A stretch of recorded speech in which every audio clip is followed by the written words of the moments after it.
Kamusta, aking mahal na kapatid na lalaki, mahal kong kapatid na babae, dalangin ko na ang kapayapaan ng Panginoong Hesus ay dumating ngayon sa iyo at sa buong iyong tahanan. Amen! Ako si PR Antonio Jr. Masaya ako na nandito tayo ngayon sa oras ng panalangin at pagninilay sa salita ng Diyos, mga kapatid.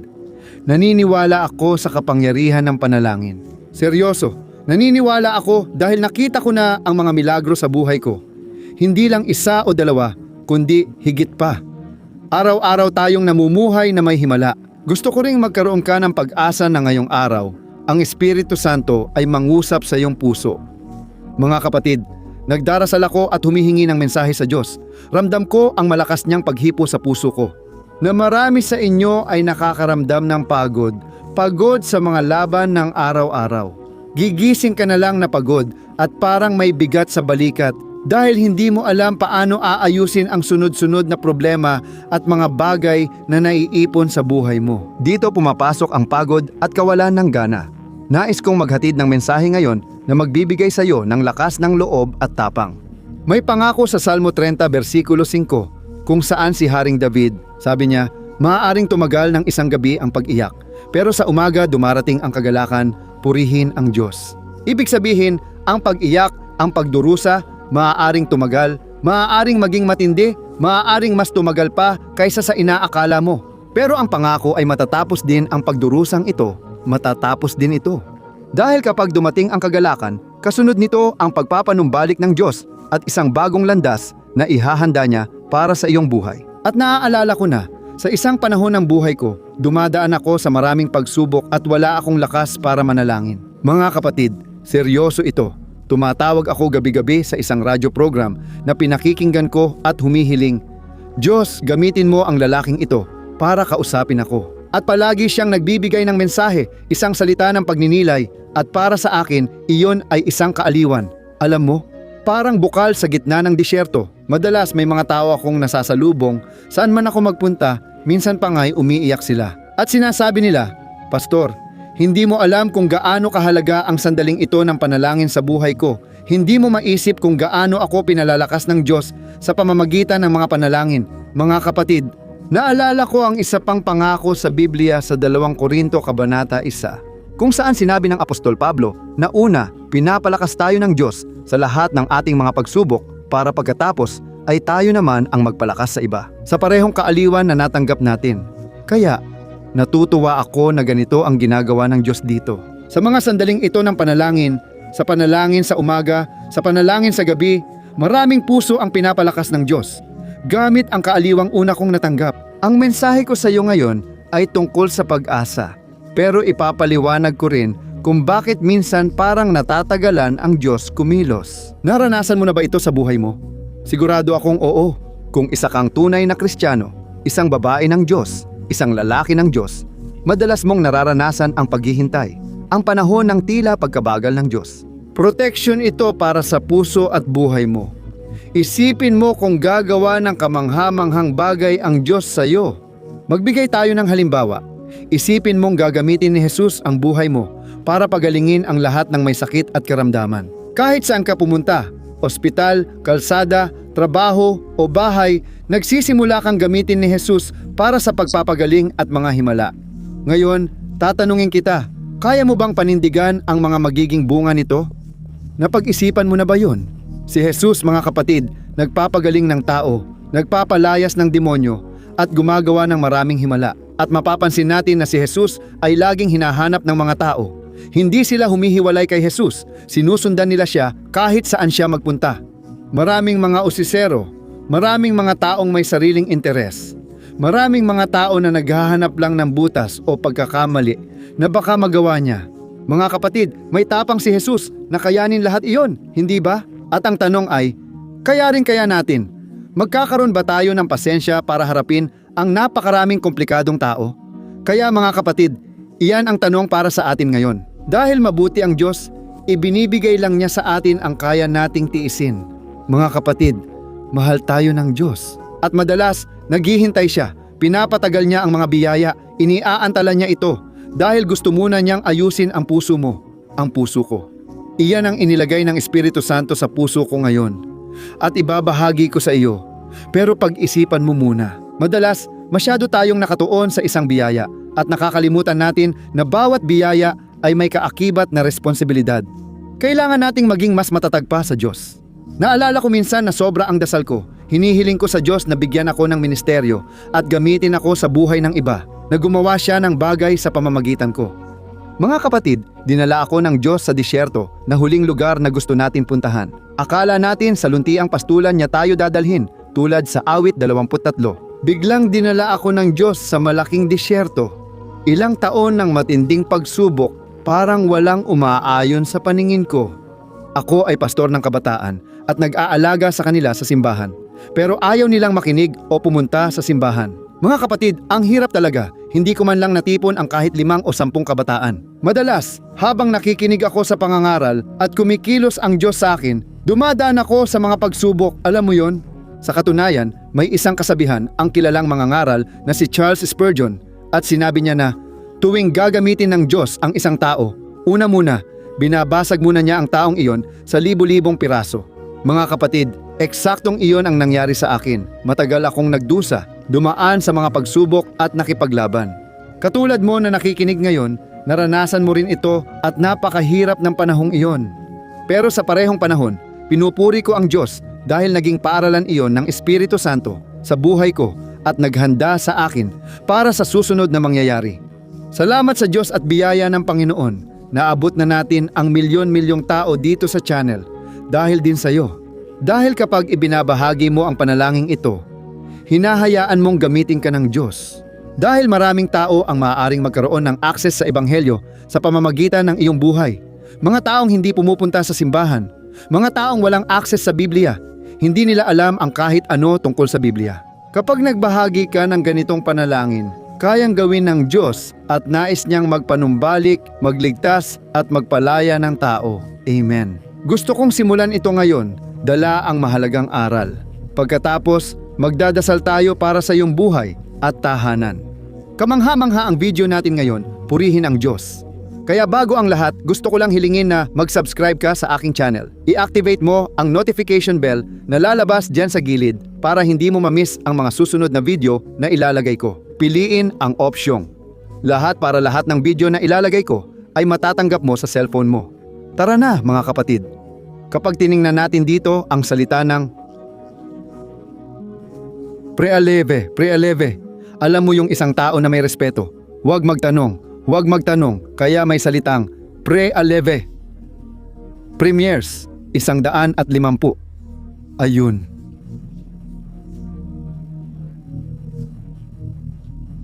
At ito ang ang kabanatang ito ang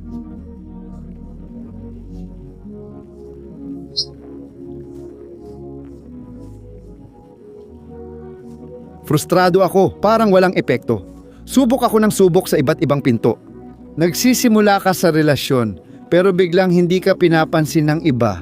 Walang kasunduan, nakaka-frustrate at nakakapagod, hindi ba? At gusto ko sanang subukan mong isipin sa isipan mo kung ano ang nangyari sa pangyayaring iyon, kung saan nandoon ang mga disipulo na nangingisda pero wala silang nahuli. Pumunta tayo ngayon sa Ebanghelyo ni Juan, Kabanata 21. Babasahin ko sa iyo maya-maya ang talata. Pero gusto ko munang isipin mo ang tagpong ito. Si Jesus, siya ay muling nabuhay na. At ang mga disipulo, sila ay talagang litong-lito. Kasi, subukan mong isipin, naniwala talaga sila na si Jesus ang mamumuno laban sa mga kaaway ng Israel. Si Jesus ang maghahari. Bigla na lang siyang pinatay, ipinako sa krus, binugbog ng mga tao, at masakla pa, hindi niya ipinagtanggol ang sarili niya. Kaya, nagdulot iyon ng matinding kalituhan sa isipan ng mga disipulo. At, syempre, sinabi na ni Jesus sa kanila na mangyayari talaga ito sa ganitong paraan. Parang ganun din yan kapag naririnig mo lang ang tungkol sa pagdurusa, tungkol sa disyerto, tungkol sa mga pagsubok, pero ibang-iba talaga kapag ikaw na mismo ang dumadaan doon. Doon mismo. Parang doon mo talaga maiintindihan ang lalim ng pagdadaanan mo sa isang pagsubok, sa isang problema, pati na rin ang panahon ng paghihintay. At sa sandaling iyon, dito, nalilito ang mga disipulo at ano ang ginawa nila. Bumalik sila sa pangingisda. Tama yon, mga mangingisda sila bago nila sundan si Jesus. At dahil napansin nilang namatay na si Jesus, talagang nawalan sila ng pag-asa. at gusto nilang bumalik sa dati nilang trabaho. At pagkatapos, sinasabi sa Biblia na sina Pedro, Santiago, Juan at ang iba pang mga disipulo ay nasa dagat ng Galilea at inihagis nila ang kanilang mga lambat. Pero buong gabi silang nagtrabaho at hinila nila ang mga lambat na walang laman. Walang nahuli, wala man lang sardinas, wala man lang maliit na isda, wala talagang kahit isa. At gusto kong isipin mo ngayon na ibinabalik nila ang mga lambat na iyon. Isipin mo na noong panahon na iyon, sobrang bigat ng lambat.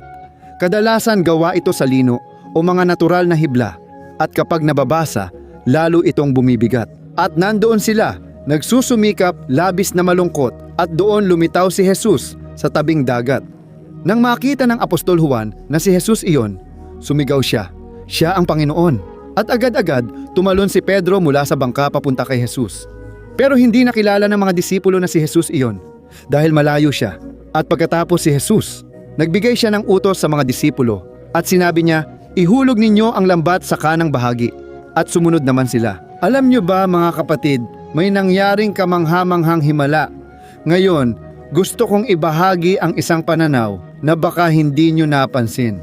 Tingnan niyo kung ano ang nakasulat sa Juan, Kabanata 21, talata 10 at 11, ang mensaheng inilagay ng Diyos sa puso ko. Tingnan niyo kung ano ang nakasulat. Sinabi ni Jesus, dalhin niyo rito ang ilan sa mga nahuling isda. Sumampa si Simon Pedro sa bangka at hinila ang lambat sa dalampasigan. At ito ay puno ng 153 malalaking isda at kahit na napakaraming isda, hindi napunit ang lambat.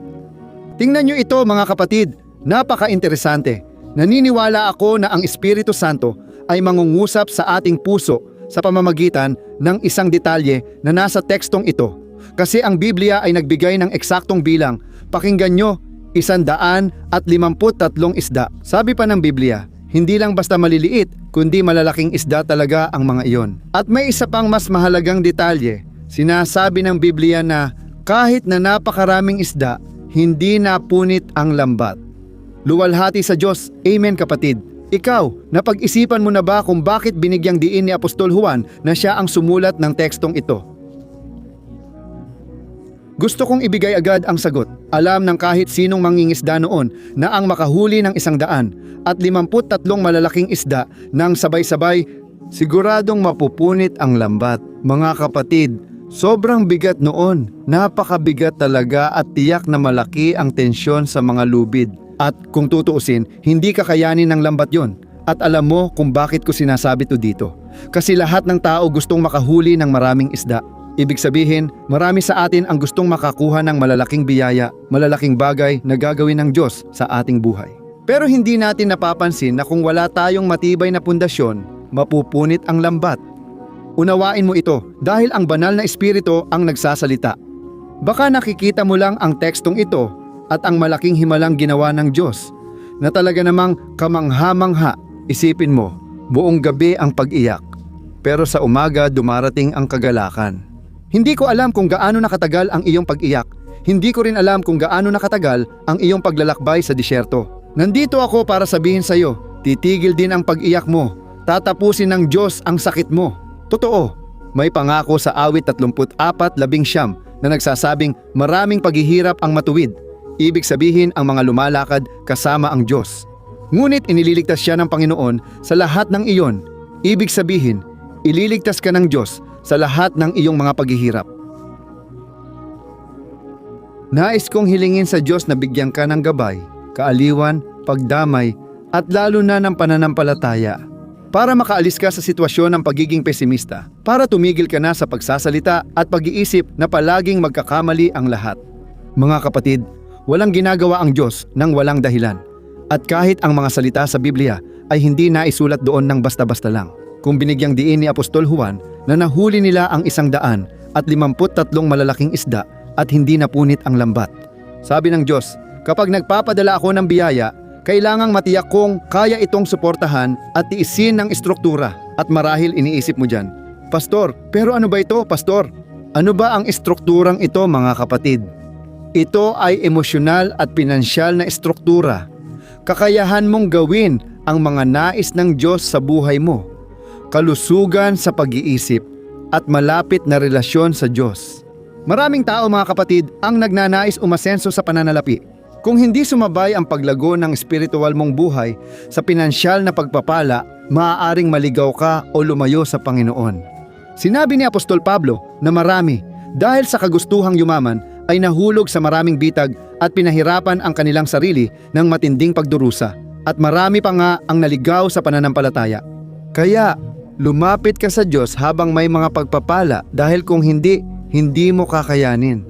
Mga kapatid, base sa karanasan ko, dumaan ako sa panahon na sobra akong pinagpala ng Diyos.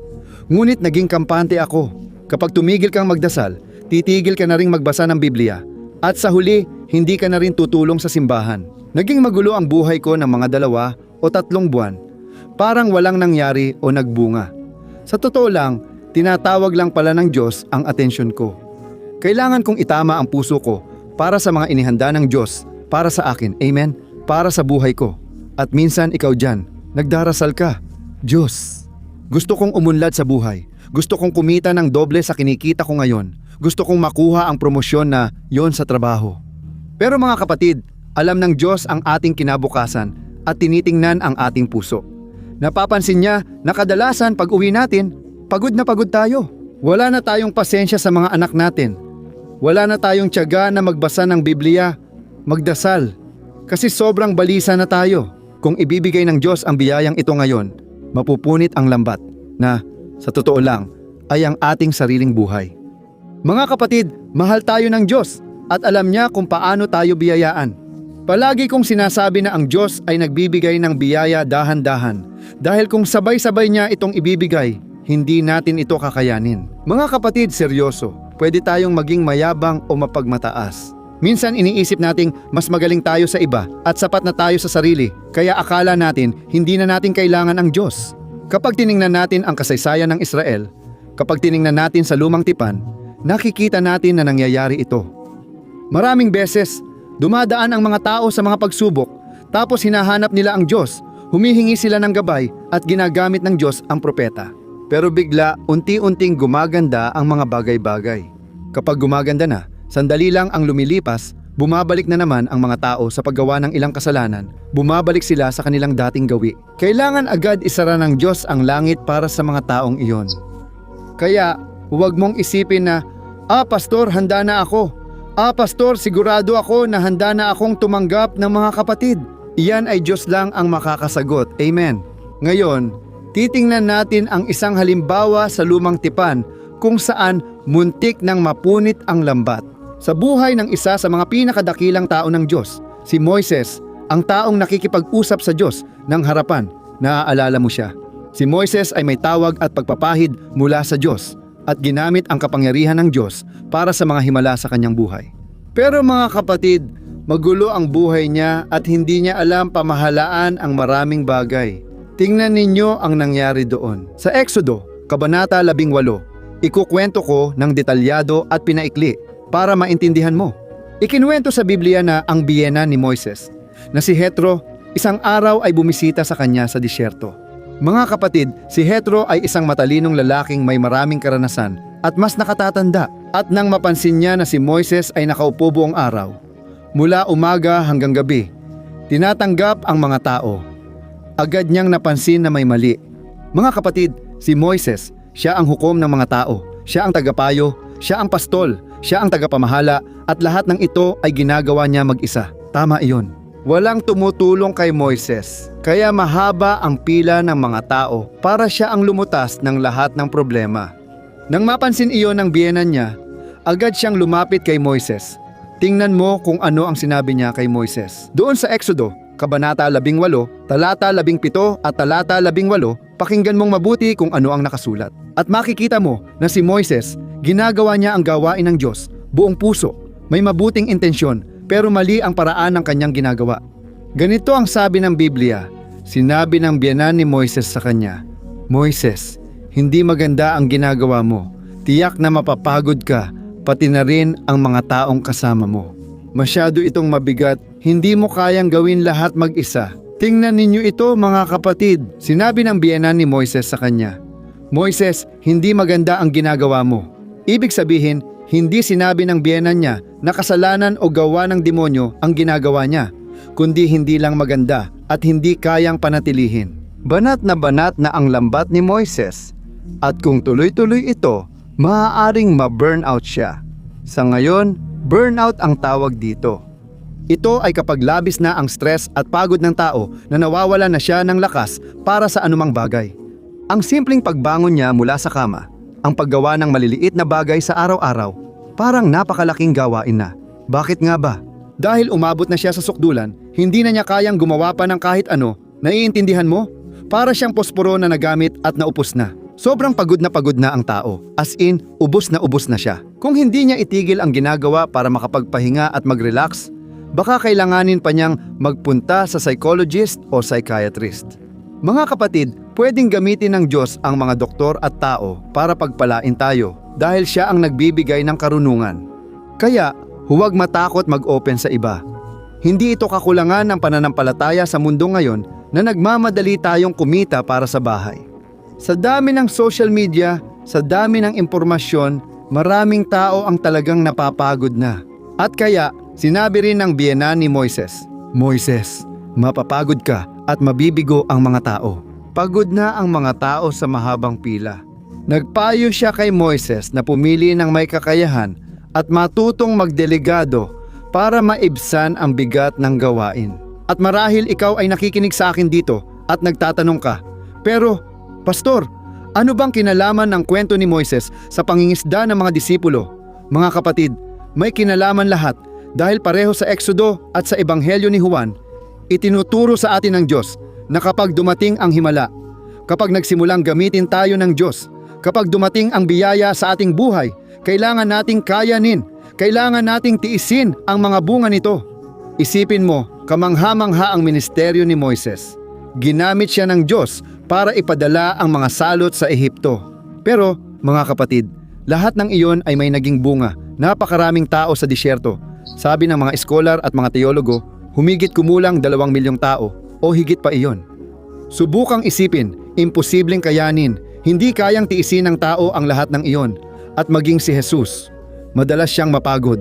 Madalas mabigat ang dinadala niya. Ang ministeryo, kaya tinatawag tayo ng Diyos ngayon para ayusin muli ang ating buhay bago dumating ang biyaya. Aleluya! Mananalangin tayo ngayon at hihilingin natin ito. Na ihanda ng Diyos ang ating puso para sa buhay dahil nais niyang gumawa ng dakilang bagay sa atin. Pero para dito, kailangan nating maging handa, mga kapatid. At walang mas hihigit pa kaysa sa isang disyerto, kaysa sa isang pagsubok. Kaya, huwag kang magreklamo sa sitwasyon na pinagdadaanan mo. Kung ang Espiritu Santo ang nagdala sa iyo sa disyerto tulad kay Jesus, luwalhatiin mo ang Diyos, maging tapat, mag-ayuno, at mas lalo pang magdasal dahil pupunuin ka ng Panginoon ng Espiritu Santo. Haleluya! Marami ang lumalapit sa akin at sinasabi nila, Pastor, bakit hindi lumalago ang negosyo ko? Bakit hindi ako makapag-ipon ng mas maraming pera? Pastor, bakit hindi ako makahanap ng nobyo o nobya? At kapag kinausap ko ang taong ito, napapansin ko na wala siyang kahit anong kontrol sa pera. Sa kakaunting kinikita niya, mas malaki pa ang ginagastos niya kaysa sa meron siya. Yung tao gusto laging magpakitang gilas sa iba, hindi marunong tumanggi, o kaya naman punong-puno ng mga sugat sa damdamin na hindi pa nagagamot. Kung magsisimula siya ng relasyon ngayon, magiging impyerno lang ito, mga kapatid. Hindi tinatanggihan ng Diyos ang hiling natin. Hinihintay lang niyang ayusin natin ang sarili natin at maging handa dahil malalaking biyaya ang darating sa atin. Aleluya! Naniniwala ako riyan, mga kapatid. Kapag tahimik ang Diyos at tila walang nangyayari sa buhay mo, ibig sabihin, mahal ka talaga niya. Maaring akala mo kinalimutan ka ng Diyos, pero ang katahimikan ay para palakasin ang pundasyon mo. Habang lumalago ka sa paglalakbay mo sa Diyos, lalo kang pinagkakatiwalaan niya. Madalas siyang manahimik sa mga sandaling iyon dahil gusto niyang makita ang ugali mo. Kung gagawa ka ng hakbang ng pananampalataya, magkakaroon ng disiplina at matutong magtiwala sa Kanya kahit walang nakikitang solusyon. Isang malaking aral sa paglalakbay ko, kasama ang Diyos, ay napansin kong mas mahalaga sa Kanya kung sino ang nagiging ako habang naghihintay kaysa sa anong matatanggap ko matapos ang pagsubok. Mga kapatid, interesado ang Diyos sa kung sino ang nagiging tayo dahil sa mga pagsubok at kahirapan na ito. Aleluya! Kaya mananalangin tayo ngayon. Gusto ko talaga na patuloy na mangusap ang Diyos sa puso mo. Alam ko na pagod na kayo dyan. Maraming tao ngayon ang iritado. Walang kapayapaan. Parang wala nang magandang mangyayari pa sa buhay mo. Pero ito ay... Ang Diyos ay may kamanghamanghang mga bagay at ngayon hinuhubog niya ang iyong pagkatao. Sa oras na ito natututo ka ng mga bagay na sa panahon ng kapayapaan at pagpapala hindi mo matututuhan. Sa panahon ng laban, ang banal na espiritu ang nagbibihis sa iyo ng lakas, karunungan, kagalakan, pagkamulat at lahat pa ng iba. Amen. Kaya isulat mo dito sa mga komento, kailangan ko marinig ang salitang ito ngayon. O kaya naman, sabihin mo, pinalakas ako ng Diyos sa mensaheng ito. Aleluya. Ipikit ang mga mata. Manalangin tayo at pagkatapos, pakibahagi ito sa mga kaibigan at pamilya mo. May maliit na arrow na nakaturo sa kanan dito sa ibaba ng video. Pagkatapos, pumunta ka roon, i-click mo yon at piliin ang WhatsApp at ipadala mo ito sa pinakamaraming tao na kaya mo. Sige, tayo'y manalangin. Aleluya Panginoon, aking Diyos at aking Ama, nais naming magpasalamat sa iyo sa lahat ng iyong ginagawa sa aming mga buhay.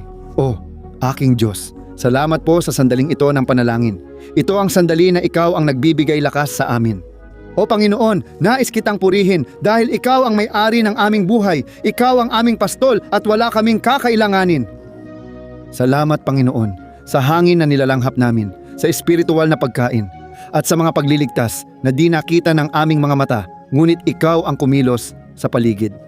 Diyos, pinupuri ka namin dahil ikaw ay mabuti at ang iyong awa ay walang hanggan.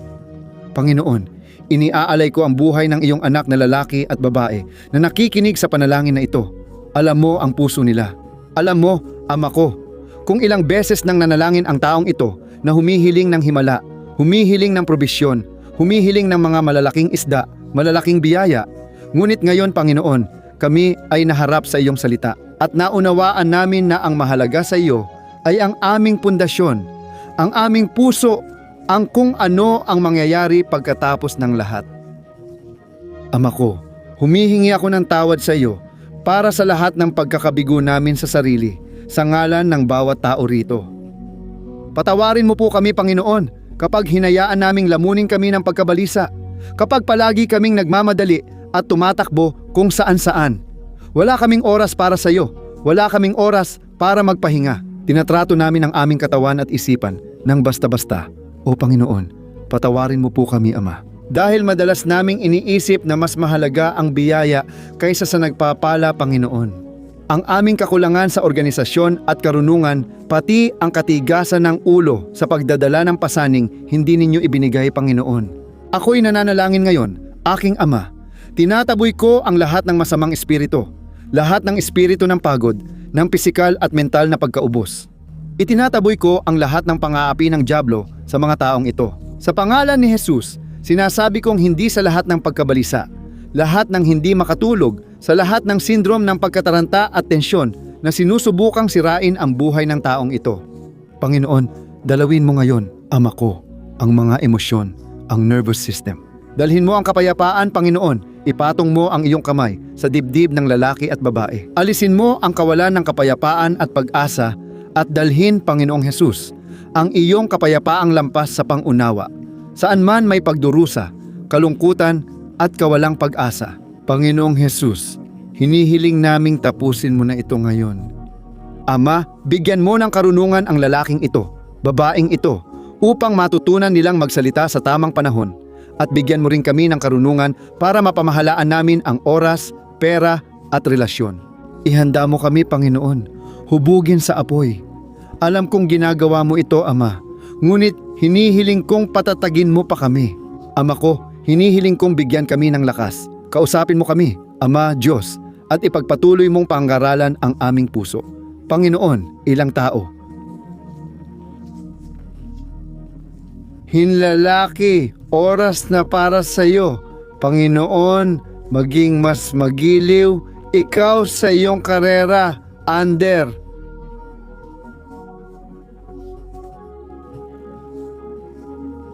Ehim.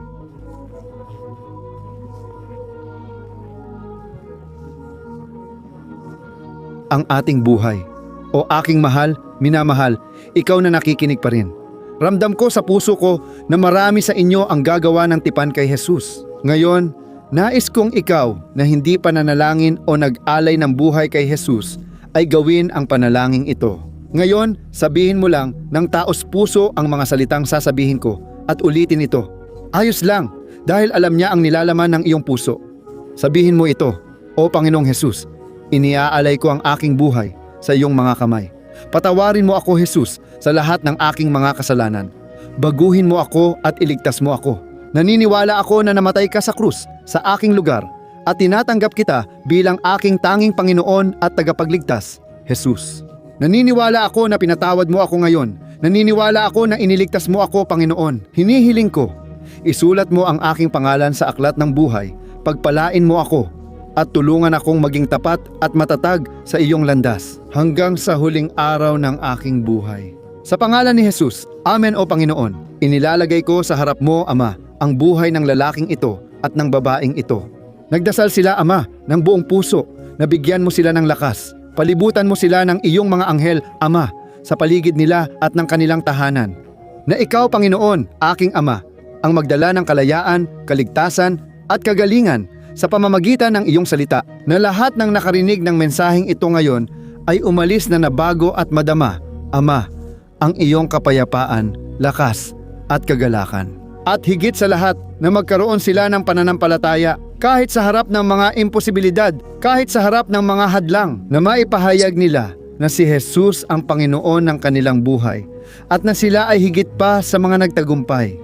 Sa iyong pangalan, Jesus, kami ay nananalangin at nagpapasalamat na, Amen, purihin ang Diyos.